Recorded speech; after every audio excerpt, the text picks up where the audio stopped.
যা আমার ঘরেতে পারো আর জীবন আমার বাড়ি যাবি না। কি আঙ্কেল ওর এমন করতেছেন কে? লাভ ম্যারেজ করবো। আরে চাচা লাভ ম্যারেজ কি হইছে? লাভ ম্যারেজ খারাপ কিছু নাকি? আমনে আজকে যুব সমাজ নষ্ট হয়ে যেতেছে। লাভ ম্যারেজ কি কোনো খারাপ কিছু নাকি? হ্যাঁ আজকের দিনে ছেলে ছেলে রিলেশন করে এসব কথা আপনাদের কইতে বাধ্য হইলাম। লাভ ম্যারেজ করবো তো কি হইছে?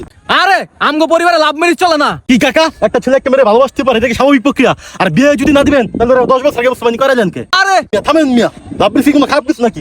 আজকে যদি এই ছেলে নেশা করতো তো সমাজ কি বলতো যে নেশাখোর? আর আপনার কি হইতো? কত আপনার নেশা করে ছেলে আপনার ইজ্জত যাইতো, তারপর কি হইতো? বিচার ডাক দিত, আপনার নাকে খড় দিয়ে আপনার এলাকা বিচার করতো, তারপরে কি হইতো? যে চিপাই কট খাইতো, আমাদের ইজ্জত থাকতো মিয়া। হ্যাঁ আমার এই বন্ধু কতটা ইনোসেন্ট হইলে আপনারা বলতে পারে যে পাপা আমি লাভ ম্যারেজ করবো, কতটা ভালো হইলে, কতটা পরিষ্কার মনের হইলে। ওই মিয়া তুমি কি বাল জানো মিয়া? 2 বাচ্চার মারে মিয়া ভালোবাসে। হ্যাঁ তো কি হইছে? হইতে পারে তার জামাই থেকে সুখ দিতে পারে না, আর সে তো ভালো কাজ করতেছে, সমাজ রক্ষা করতেছে, একজন মহিলার দায়িত্ব নিতেছে। এটা কত বড় কাজ আপনি জানেন মিয়া? না এসব মানা যাইবো না। কি কাকা কেন মেনে নেওয়া যাবে না কাকা? দোষটা কি আমার বন্ধুর? কাকা কি করছে হয়? আরে বলত ও তোর বল লোকে প্রেম করতেছে। আমার বউ তো কি হইছে? কি কাকা মানে আমার বউ লাগে প্রেম করতেছে? আরে বলত হ আমার